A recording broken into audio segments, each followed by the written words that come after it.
Welcome everyone to Dead Talk Live, and tonight we have a very special guest, Maria Gabriela Cardenas, writer, producer, director of a great movie. Did it come out in 21 or 2020?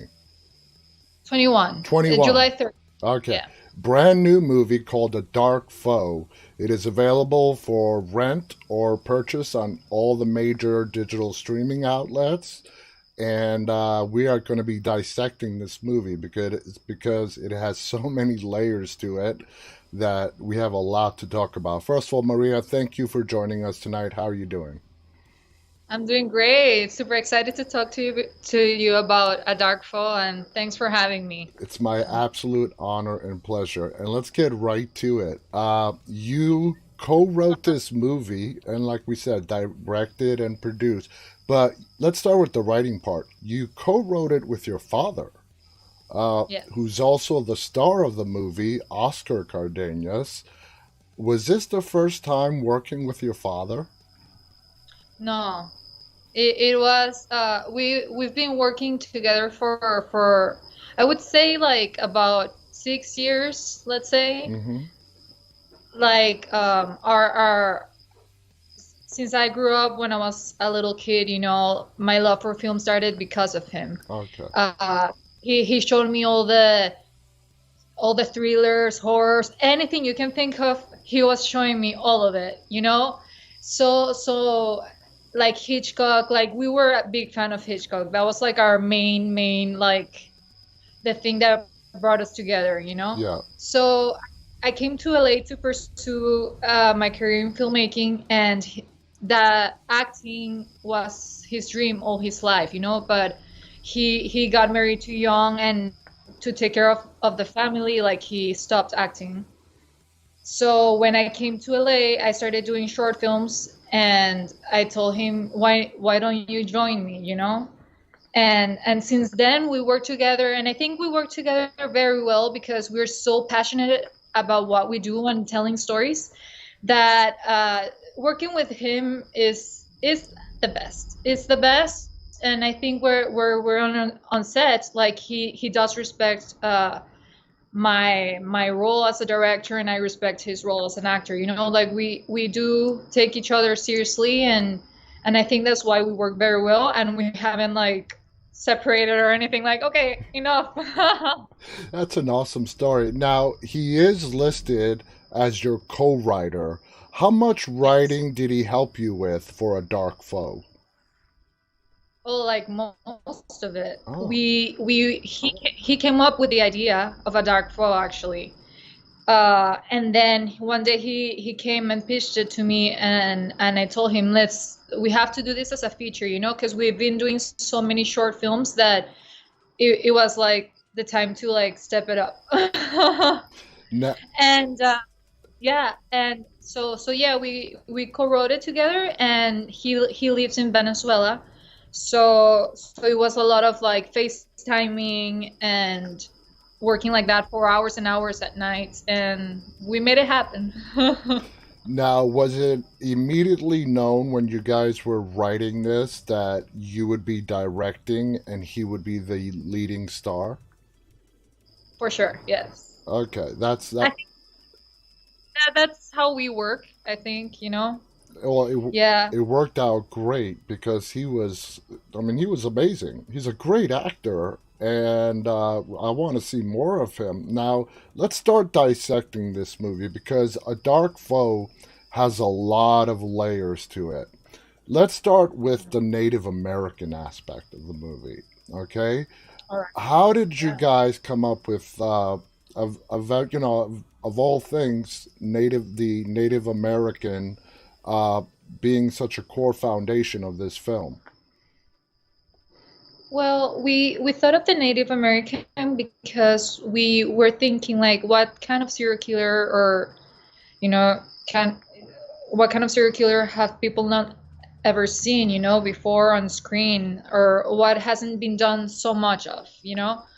So we started like doing a lot of research, and we thought about native having a Native American because we also wanted a diverse cast. He Yeah. came from there mostly, You know, we wanted to do like a very diverse cast, and yeah, we came up with the idea of having a Native American as a serial killer. Yeah. Yeah, the Cradle, and I mean, great pick for the actor you play for the Cradle. Crime. He's been around for so long, and I'm such a huge fan of his for a Exactly. long time now. Now, basically, when because I would classify a dark foe as a crime, horror, action with some drama in it, and that's a lot of different aspects to throw into a movie, and it was all Yes. done very nicely. How did the whole concept of the nyctophobia, which is for people who don't know, people who are afraid of the dark, that's just something you don't really see much of in movies. Do you know of, do you have or know anyone who has personal experience with nyctophobia, or how did you guys come up with that concept? Well, we wanted to give this character Tony like an extra layer, you know, like he's a very troubled character, a flawed character with a lot of guilt that he carries. And besides having this guilt that he carries because he thinks they took away his sister, Hmm. uh, we also wanted to give him that extra layer of like when he meets this man who took her away, like not so fast, Tony, you know? So we came up with the idea of giving him a phobia because especially after you go through an experience where they take away your family and you're in this crawl space for 3 days, you know, you're not gonna come back the next day and be, Yeah, oh, you know, I'm good. yeah, So we thought about like, okay, what can happen inside of a crawl space, you know? So we came up with the idea of nyctophobia, of having this fear of the dark, and that it was caused by this tragic event of his life. And I don't necessarily know people that suffer from nyctophobia, but myself and Oscar, my father, we both are sometimes even a little bit scared of the dark, you know, like if everything's dark, you start imagining little things, you know, oh like, yeah. oh, did I see a shadow there or something? And then you run to the next room. So little Tony, when he was a boy, was stuck in that crawl space, like you said, for 3 days. Was he locked in there, or was he just too afraid to step outside? Oh, he was too afraid to to go outside, but he also had his mother on top of him. Oh, okay. When I don't, we're not going to spoil the movies, but in the flashback scenes where we're watching that, I didn't pick that up. That his mother, but you're right, because he could see her through that little opening. He could see her eye. Okay, that makes sense. That makes perfect sense. Before continuing with the movie, obviously it's not that easy to come up with an idea and then get a feature film. So, how difficult was the process? First of all, when you guys started writing it, did you have any ideas of where you're going to get financing, how you're going to cast it, who you're going to show it to? Did you have it all planned out, or did you guys take it stage by stage? Let's write it first and then see what happens. Yes, that's exactly how it happened. Yeah, we started writing it, but we had people in mind. We had Graham Greene in mind when we wrote the screenplay, Mm-hmm. and I also worked with a producer. Her name is Amy Williams, and I met her a long time ago, like a few years ago, on a set that for Mothers and Daughter, a movie she did with Selma Blair, Mm-hmm. and I was a production assistant there, and we like had a big relationship. So I also told her about this about our film because she's more experienced than myself, you know. So I needed someone with like a lot of experience to help us, and she helped us with bringing the casting, you know, like all the people, the name talent. Like she helped us so much, and also, but we start we started first the casting, like bringing Graham Greene. Hmm. We went to his agent, and after we gave it to him, like 48 hours after, he was like, yeah, I'm in. So we were so surprised, like, okay, sure. And that helped us, that helped us with Hmm. the process, like getting all the actors signed, and that helped us with financing and everything else after. And where was shooting done?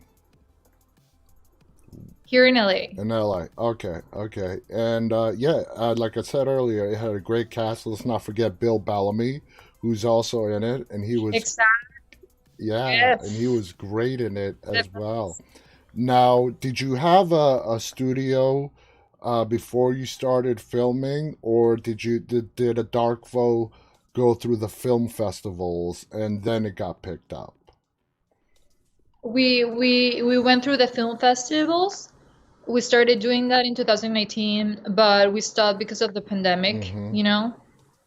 We were doing so well. We even got like 20 awards, Yeah. 16 nominations. It was, yeah, yeah. We were so happy. It was a great time, doing the festival run.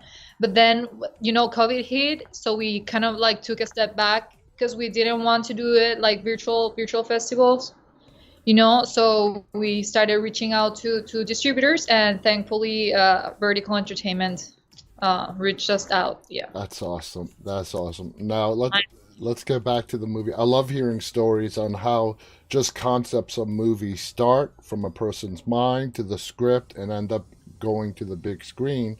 Because I mean, I've had Mhm. so many filmmakers tell me that only 25% of movies that are written or even filmed actually get it in front of an audience. So Yeah, it's a huge there's so accomplishment. many, Yeah. yeah, there's so much competition, and so much content nowadays that I still think about it, and I'm so grateful. Yes. Yes. So, so grateful. Yes, I mean it's a big accomplishment, and the movie, like we said, is fantastic. So we move on. Tony becomes an FBI agent, and even in his adult age, he is still hunting for the person that he thinks took his sister. Okay, Yes. and we don't really find out what happens to the sister till the very end of the movie, which we're not going to spoil.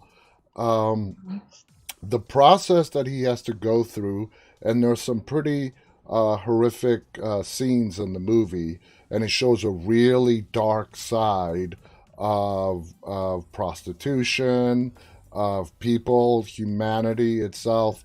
How important was that for you to capture it the way you wanted to capture it on film? Like to have your vision captured on how these places actually are and not hold anything back from the audience. Well, for me, it was very important. When I thought about the film as a whole, I had like three different worlds in my mind that kind of connected to each other. And I saw it like with colors. So like the tones. Yeah. Like for Tony's world, I divided it, right? So for Tony's world, it was like cold tones, and for when he meets this lead, Rebecca, that takes him through this underworld of prostitution, sex trafficking, but also uh, a hopeful world. It was kind of like more vibrant colors, neo noir colors. And when we are with the Cradle, it's more of like these earthy tones and like dark Mm-hmm. tones. So I really wanted to make that visible because it's really sad that we still see these sex trafficking rings and all these really bad things that are happening nowadays, and I really wanted to show it in a way that these things happens and they are real, and I wanted to make it as vivid as possible, yeah, for people. Did you ever have a fear that all the different elements in the movie, the Native American, the sex trafficking, the nyctophobia, like we said, layer on top of layer on top of layer, would be too much? And I mean, it turned out and it was beautifully done. But were you ever afraid that this might be too much, stories combined into one movie?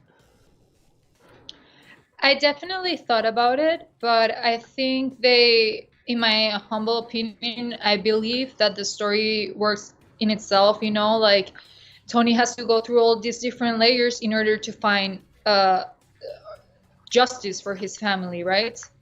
So I think it was necessary for him to travel through all these different places and to struggle and to have all these obstacles. So I did think about it, but I believed in the story, and I feel like even though it has so many layers, I think those layers serve the story, Yeah, yeah. Now, did Yeah. you find yourself, you and your dad, when you finished the script and then you got to shooting the film, as you were shooting the film, you and your dad had to make revisions to the script as you went along? What Oh yeah. sounded good when you were writing it a couple of months ago, now you're there Yeah. filming it, let's do it a little differently. How often did that happen? Oh, it happened a lot. In set, it didn't happen that much. It was mostly like right before, like the 2 weeks of pre-production that we had before we started shooting, that we did a couple of changes, Hmm. crazy changes, but they all worked good. And while we were shooting, there were slightly things that we had to take out or put in for dialogue and other stuff, but nothing crazy, crazy changed, but we did a lot of drafts for sure. Okay, all right. Yeah. Now, if you're describing, let's say you meet someone and you're like, hey, I have a movie out, uh, would you classify it more as a crime movie or a horror movie? For me, it's equal both. How would you describe it? I normally say that it's a thriller with a horror twist. That's yeah, that's perfect. That Yeah, sums it that's what up. And it has the drama element with the family, exactly. and of Yeah. course the action. And of course the Yeah. action. What do you think a dark foe? What do you think separates it uh, from other similar type movies? If you were to, let me put it to you this way: if you were to ask me to name a movie that is in the similar category to a dark foe, I can't think of any. I really can't. So Yeah. if someone comes up to you and asks you to describe this film, how would you describe it to them? Like with similar films No, like, or I mean, would you go more with the criminal or the horror aspect? Get them uh, ready that they're going to see some stuff that might be disturbing to them?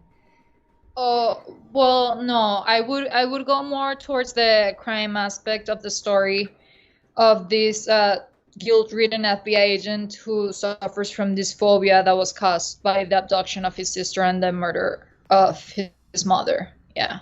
Now, at the end, do you think, once it's all resolved, do you think Tony, what's for lack of a better term, can let go of his guilt? Do you think he finally overcomes it? People will have to find out and see. Now, another thing, most movies that come out today are really short, like 88 minutes, maybe you'll get 90 minutes. A Dark Foe is about 100, is an hour and 54 minutes. Now, Yeah. did uh, did you guys have to really cut it down to make it a movie that's under 2 hours when it came to editing? Uh, For sure. oh, so there were a lot of cutout scenes then, huh? Yeah, we our first cut was, well, if I no, our rough cut was insanely long, but that obviously doesn't count. It was like 2 hours and 30 something minutes. But then the actual cut, the final cut that we thought it was ready was like 2 hours and 8 minutes. But we thought that was still very long, Mm-hmm. So we tried to like really trim it and make it move, so that story doesn't feel like it's dragging, Yeah. or the pace is good. So we, yeah. Yeah, it's long comparing to a lot of movies nowadays, especially like horror films. But since we had all these other layers, we decided it was okay, because if we cut too much, then people will not understand certain things, you know? Yes. Yes. I totally Yeah. understand.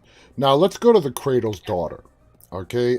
It's a Hmm. character that you would not expect to see in this movie, and it's also the main motivation behind what the Cradle does to his victims. Uh, did you guys how did you come up with such a unique story with the Cradle's daughter and her condition without giving away too much? I mean, that was very fascinating. How did you guys come up with that idea? Well, we wanted the Cradle to be kind of like a likable serial killer, you know? Like we really wanted him to have a purpose and a reason of why he's doing this. And uh, we did a lot of research, like what kind of diseases are out there that could be that could happen because of a chemical reason or for any other reason. You know, we started doing a lot of research, and we found this with this disease. I don't remember exactly the name now because that Mm-hmm. was a while ago. But this disease, like you see, like how the skin comes, you know, like they start losing their Yep. color. Yeah, so we thought it was perfect. And yeah, from there we got inspired to do the rest. Yeah. Now, if you were to say now the Cradle's motivation, okay, he had we've seen him throughout. We see the Cradle throughout the movie when he's talking to different people, saying that he has different, or saying different motivations. The Native American, you took our land motivation, uh, Yes. but we know it's his daughter. Do you think ultimately the Cradle is just a serial killer? He's a psychopath. Do you think he's doing this out of love to try and save his daughter? Or C, is it the Native American aspect, which I don't really buy? That's his. I think he's using that as an excuse. That's what I think. Yeah, I would say it's for the love of his daughter mostly. It's the love of his daughter is what's driving him to do this, but at the same time, it's like this narcissism that he has on, you know, that he wants to do this. Yeah. Now, we see in the beginning of the film, the Cradle has been doing this for a very long time. I mean, he has been hunted by the FBI for decades. He's the reason why Tony joined the FBI. Do you think, like when we see the earlier flashback scenes, the Cradle as a young man and hunting little girls, are we to assume that his daughter is alive and he's doing it for his young daughter, and she was Yes. born with, okay, so she was born with this condition. Yes. Okay, so he's not a pedophile. No, no, absolutely not. Yeah, Okay, yeah. He's doing it for his daughter. Yeah. to try to save her. Okay, but you see him when he's doing these very atrocious acts to women. He shows no remorse, no guilt. Would you call him Hmm. also a psychopath? Absolutely. Yeah. So I mean, he takes enjoyment, and even though yeah, he's using the Yeah. excuse to help his daughter, but he actually enjoys what he's doing as well. Yeah. Exactly. Okay, okay. Now, you talked about on how the colors were very important for you when you were focusing on different characters. That's something I've Mhm. never heard of before from another filmmaker. Is that something that's unique to yourself? Is it something that you learned while you were studying in LA? How did you come up with that concept? Yeah, I feel I think like the tone, the tone on a movie I feel is very important. And some movies have like a very similar tone throughout the whole entire thing. But since I have these different parts of the film, I really wanted to make sure they stand out from each other, like each of them have like their own unique Mm-hmm. uh Feel. yeah, yeah, on unique field look. And I did learn it from school, but also like studying a lot of filmmakers like Darren Aronofsky. He's one of my favorites. I think the person I believe that made me be like, oh, I really want to try it, because I love films, but since I started like watching his movies like Requiem for a Dream or Black Swan, those are Oh my favorite. Since I watched those two films, he demonstrates, for example, in Requiem for a Dream, like this very dark world, and also the colors and everything, like the tones that he uses. I was very amazed by it, and and even like David Lynch also has like a very peculiar tone of how he like shows his movies, yeah. So I definitely feel like I look into that a lot when I see a movie. Yeah. Now, let's go back to how you got started. You mentioned you were and your dad would watch movies together. Hitchcock, you mentioned, was your favorite. Uh, Now, let's go to the film industry in Venezuela. Uh, and how hard is it for filmmakers in Venezuela to actually make films? Is there any funding available? Is there any incentives for the people of Venezuela to make films? Uh, or if did not come to the United States, your dream would have never been fulfilled. Can you give us a little background on, the big differences between Venezuela, well, and of course Hollywood? I mean, besides the obvious differences, how hard is it to get a movie, if you want to be a filmmaker in Venezuela, done?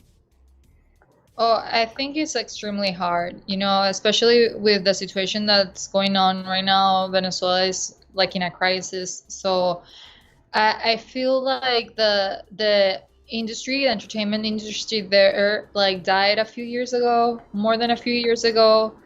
And I still think it's possible to make a film over there, but to find the right funding, it can be very difficult, because people there are very, like struggling, suffering, Yeah. and yeah, So uh, yeah. that's pretty much what I thought. Now, let's talk about your dad some more, okay?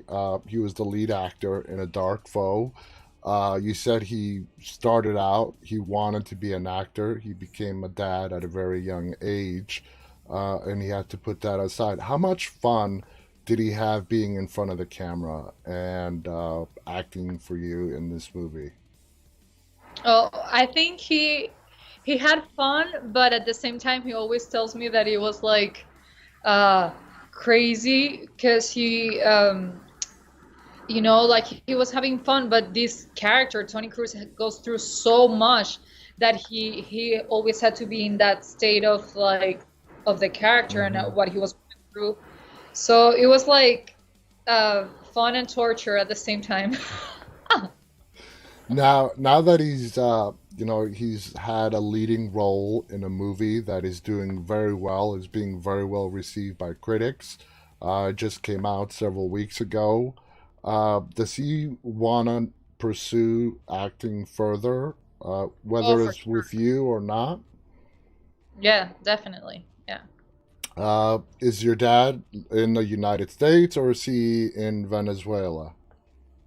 He's in Venezuela right now, yeah. Okay, okay. Now, there's a feeling of being immersed in the different characters' lives and perspectives throughout the entire film and the sequences that happened in the film. How did you go about basically putting us into what each character was feeling? For example, uh, your dad's partner, Bill Bellamy's character in the movie, his psychiatrist in the movie, and that all these different people, they all had a different story to his FBI boss. Uh, you did a great job letting us know what each person was about and what their true feelings were. Did you have to take any shortcuts? Any cuts were made in the film in that regard? Or was it pretty just right there for you to give us the story that every character had to share in the movie? Yeah, well, I would say thank you first. Thank you for telling me all of that. It means a lot. But as far as the characters like Bill Bellamy or the psychiatrist and Glenn Morshower's character, Mr. Stewart, like all these characters were like I tried to give them as much description as possible in the screenplay. Mm-hmm. And when I talked to each of the actors that was playing that role, like we try to build like this background story and how they connected with the main character. Okay. You know? Yeah. Yeah. Now, you mentioned earlier that Graham Greene was the one that you really wanted to get, and once Graham Greene got on board, a lot of the other actors sort of fell into place. Did you write the character for Graham Greene with Graham in mind? Yes. You see, that is pretty cool. You write. Are you? I know. It was so insane. We were so surprised. That doesn't happen Yeah, very often. I know. And also for Selma Blair's character, we got her because she worked with Amy Yeah. Williams in that film that I told you about, and I also had like a little scene with her, so it was nice that she said yes and she wanted to join us. So this is. And Oh, no, no, no, I was gonna say, and Bill Bellamy, I met him and I talked to him about the film, and he was like, yeah, let's do it. Super nice. Yeah. now this is your first full feature film, correct? Yes. What were some of the stuff that surprised you? You've done a lot of shorts before. What surprised you doing your first feature film as a director? As a director, well, good question. Um, when I was preparing for this feature film, I didn't want to get too nervous or anything, so I tried to prepare myself as much as possible, with my shot list, my directing beats, all the notes that I had for the actors, and so so I would say that um, I prepared by, or the thing that surprised me the most, it was like the preparation that you need for like the VFX, because with sorry, the light is like right on me, and I started like having like a tear It's all of a okay. It's sudden, okay. like what's going on? And uh, but but yeah, like, one thing that surprised me was the whole thing working with the visual effects, because I never did it, and that was like a whole new experience for me, and it was pretty cool, very fun. Another thing that surprised me is the amount of people that I need to make things happen, because before I used to work with 20 people max, 25 people max on set, and on this set we were like 100 Wow. plus. Wow. Yeah, it was crazy. And also we I think those are the things that surprised me the most, because as I was saying, since I did short films and I wanted to prepare myself, when I went to set, I told to myself, like, you have to treat this as another short film, Mm-hmm. like, but like, it's a short film, but it's gonna take longer, the maximum amount of days I did before was 5 days, Yeah. For this film, we were there for 28 days. Okay. 20. So it was intense 28 days. And I still think about it and I'm like, wow, that's so crazy. And I was so thankful and like I couldn't believe it, you know? Like each day went by, and even the last day on set when we wrapped, I was like, I want to continue. I want to continue shooting. I don't want it to stop, you know? Now, I was were you at all intimidated directing some of these very established actors? not really because I felt very comfortable with them, you know? They made me feel comfortable, and also when I talked to them, like they really listened to me and what I had to say. And I also like when they gave me like their notes, I also was very like collaborative, and Mm-hmm. I think it worked out. Like my experience with all the actors was incredible, like all of them. Yeah, I never felt intimidated at all. The only thing that let's say like it was like a little bit out of whoop, like what happened here, you know, when I arrived to set is that we try to hire like as many experienced people as possible to help us. Yeah. That you know, by the time we shot the film, I was 23, turning 24 on the set actually, and you know, I'm a young female director, and that did bring me some trouble on set with some crew members, because they were looking down on me because I had Yeah. Yeah. not enough experience, you know. Mm-hmm. So at first, the first week was a little bit like, ah, this sucks that this is happening, but I try to not think about that, you know. I try to Good. think about my story, my actors, like, are we getting everything? You know, that's what I was thinking about, what mattered. So as the shoot days went by, I did see a difference on set, and I saw that people were believing me and that I knew what I was doing, you know? Yeah. That's So it turned out amazing after. yeah. It is. I could totally understand. You have whether it's all the different production people that are on set.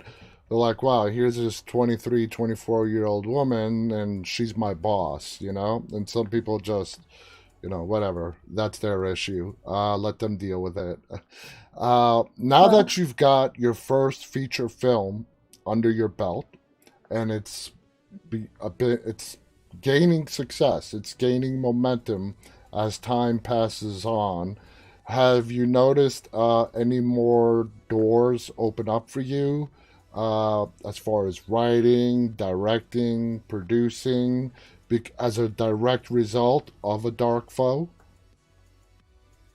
um, yeah, I've been getting some stuff, but right now I'm actually focusing on developing a new movie with my father. So we're on that right now. So we'll see where that goes. Where would you say your passion really is? Is it with writing or directing? Directing for sure. Okay. I I love writing, but writing is so hard. Oh, yeah. You know? Yeah, it's absolutely hard. It's a love-hate relationship that I have with writing. How about your dad? Because How much does he enjoy writing? I'm sorry to cut you off. But like your dad, how much does he enjoy writing? he loves it. He loves it.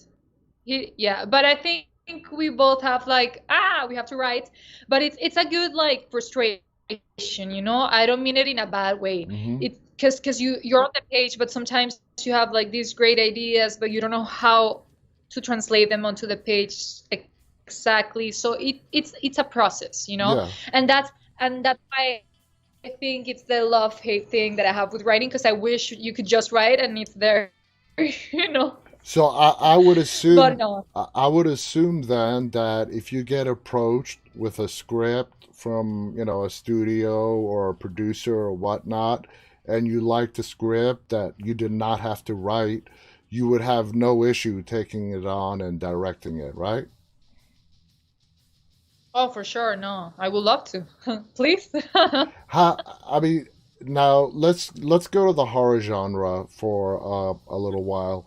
moving forward, would you say your heart lies with horror? You mentioned Hitchcock. You loved Hitchcock growing up. He was the master of thrillers, mystery, and suspense. Is that the genre that you are most passionate about in filmmaking? Yeah, absolutely. Yeah. Is there any particular subgenre that you like exploring? Because A Dark Foe is a pretty psychological movie. Yeah, I like psychological thrillers a lot. I think that's my top favorite, Oh, from the top. And then after that, I love thrillers and horrors and action films too. But I would say it's between thrillers and horrors what I'm more like excited about, yeah. especially watching them. Yeah, You see, never get tired. me neither. It's all about, for me, blood, guts, gore. It's nice, it's fun, it's entertaining. But for me, it's about the characters. It's about the storytelling. That's what makes a good movie, you know? Mhm. And Yeah. it sounds like you feel the same way. Now, when you're moving, if you had, if things go the way you want them to, you want to focus on psychological, character based thriller storytelling. Does that include all realms, like from paranormal and like more action horror, science fiction, and so on? Yeah. Um, I would say, yeah, like a psychological horror too, kind of Get Out, let's say that's like the new genre that they're given, Mm-hmm. psychological horror. I love that too. Um, or I think, but I wouldn't close myself into doing just that. I would love to explore anything really. Like as long as it's a good story that has a good meaning behind and a great character, and you really want to root for that character in the story, I'm happy to tell that story. Yeah. Yeah. Now, Maria, do you realize with A Dark Foe, you came up with a truly unique, you and your dad came up with a truly unique story. I mean, I'm completely serious. Uh, I have never seen anything like it on the screen before. Do you just sit back now when you watch the final product, the final movie all put together and edited, and you watch it from start to finish? Has it hit you yet that you guys came up with a story that has never really been done in the way that you guys did it before? Well, thank you. I'm being Thank you so serious. I'm Yeah. being serious. Because it's so easy to turn on put on a horror movie, and we know all the horror cliches, uh, whatever the subgenre is, and you and your dad really went against the grain, came up with some really brilliant ideas, and instead of making it a one or a two layer type story, you've mounted layer on top of layer on top of layer, and you did it successfully as well. I did not know what to expect when I started Dark Foe. I just read the synopsis like everybody else. I'm like, wow, Yeah. this sounds interesting. But then at the end, I was like, wow. I'm like, I have never seen anything like this before. And it was good. It was I'm so good. happy to hear. Yeah.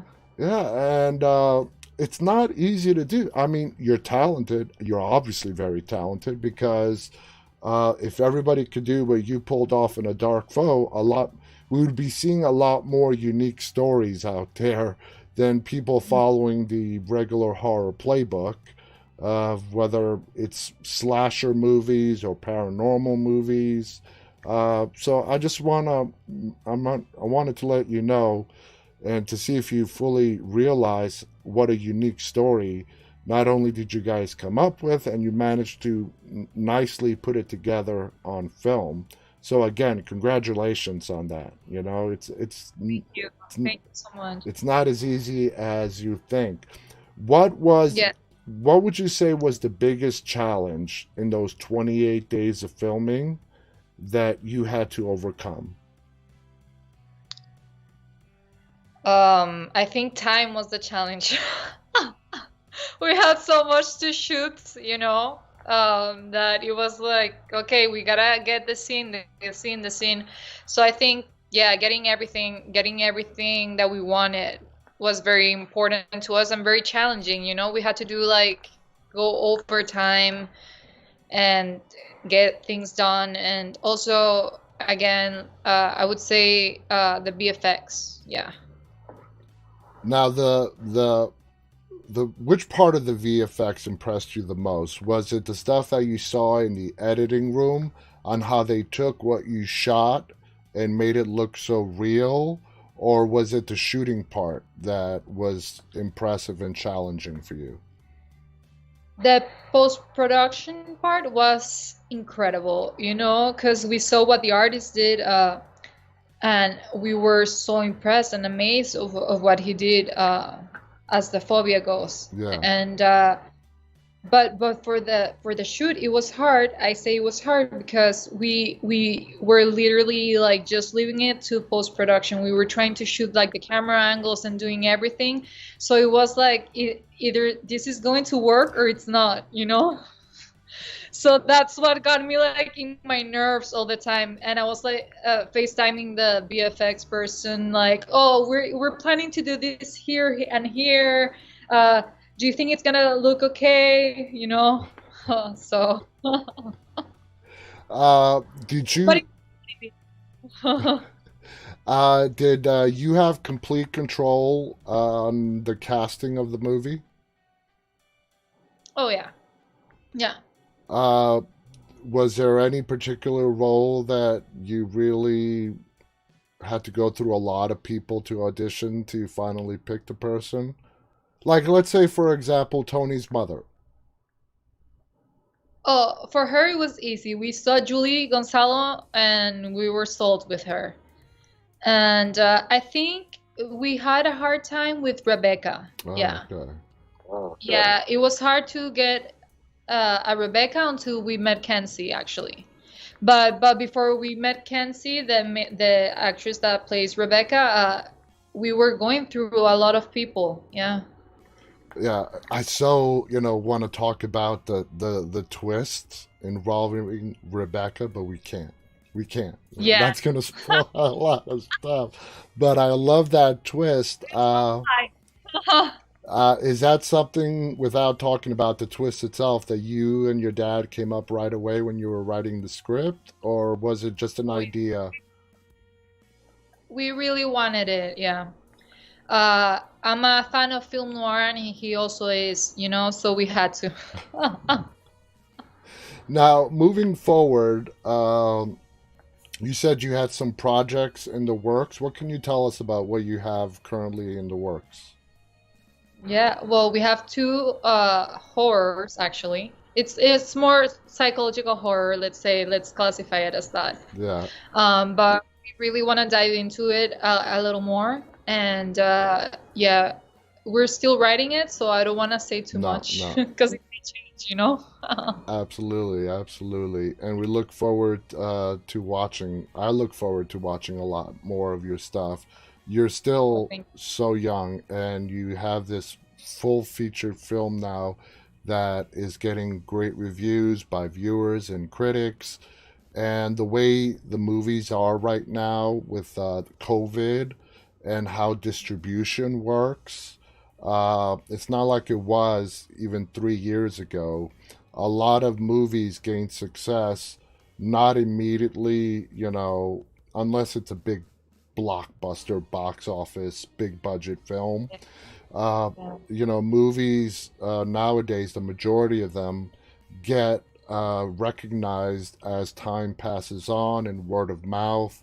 One person telling another person, hey, check out this movie. Overall, are you pretty good with the critics' review, the viewers' response to A Dark Foe?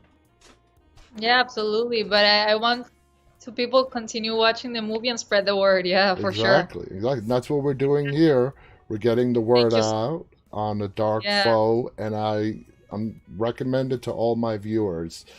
Guys, those of you who watched me for a while know that when I say I'm literally stumped and I can't find another movie to compare a Dark Foe to, I'm being dead serious. I really cannot think of another movie that encompasses so many different layers as Maria's movie, A Dark Foe. So please go check it out. It's available on all the major retailers, Amazon, Vudu. I mean, everywhere where you can rent or buy a movie.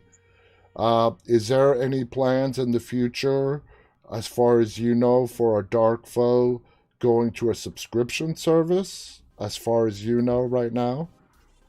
As far as I know right now, not yet. Not yet. Not yet. But oh, yeah. I mean, I could see it ending up on like a Shutter or a Netflix or somewhere like that, which I'm pretty sure it's going to. Somebody's gonna pick this up. Somebody's gonna pick this up for their streaming service. Anyway, Maria, thank you so much for joining us. This has been a fascinating conversation. It's been a pure honor just talking to you and getting the insight on how you and your dad work together. Can I ask you one last question? And For sure. Yeah. your dad, you had to film him with doing some pretty awkward scenes with another woman. This is for my own curiosity. As Uh-huh. your dad, did that make you feel awkward, or were you guys totally professional and like, he's not my father, this is an actor, I'm the director, and that's all it's going to be? Yeah, totally. It didn't feel awkward at all. Yeah. Okay. Yeah. All right, I had to ask. I was just curious about that. I'm like, I'm a It's father, all- I have a daughter, and I'm like, man, that would be just so weird. Anyway, thank you so much, Maria. Any final thoughts you want to share with our audience? I just want to say thank you to you for having me here. It does mean a lot to me that you really like the movie. It makes me so happy to hear that. And to your listeners, yeah, make sure to check it out. Absolutely. That Check it's out, you can watch it tonight. watch it tonight. It's available on all the major digital streaming platforms. A Dark Foe. Maria, thank you so much. Guys, thank you so much for tuning in. Much success to you, Maria. I know it's going to come your way. And until next time, guys, on behalf of Maria and myself, stay safe and always stay walking. Good night.